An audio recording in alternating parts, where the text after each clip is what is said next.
kuma al'umma unguwan nan. Sabuwar turka-turkar da take faruwa a cikin anguwa kuma a sabon kafce dole sai an yi shela a cikin anguwa. Ni a gani na wannan duk ba abin da ma bane.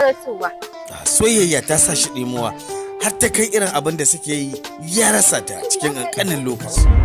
Yanzu ni Sauyin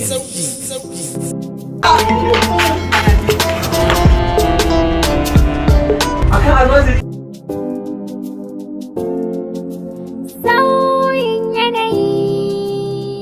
Sauyin. Ji za ku tashi hankulan ku. Haba. Kai Sadiq. sauyin yanayi. Yanayi. Zatanta labari ne zai maimaita kansa irin yadda ta ba shi wahala a soyayya. Mashi da Allah. Tanko. Tanko. Jatau, Garin nan. me zai hana mu ɗauki kes ɗin nan alhaji mu je mu kai ma jami'an tsaro mu faɗa musu dukkanin abin da Yana sanin abin da Sauyin yanayi. Kamfanin SBG Renewal ne suka ɗauki wannan shirin. A irin abubuwan da suke yi dole a bincike su. Ɗaya daga cikin su mai laifi ne. a ci gaba da Arewa ma. Haƙuri a rayuwa shi ya kai shi wannan matsayin da yake ciki yanzu. Badakalar cikin soyayya da duk abubuwan da ake faruwa da shi a cikin su. Dan Allah ka tsaya. Me kuma zan sa in ciki?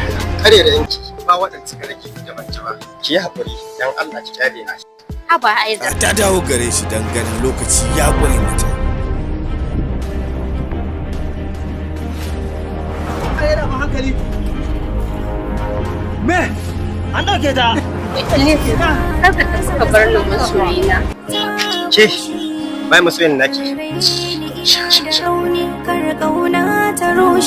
Haidar, inda ka bar da ba zan motsa ba. Bayan ta yi masa wulakanci a rayuwa yanzu kuma lokaci ya canza ita take ƙaunar shi kuma baya so.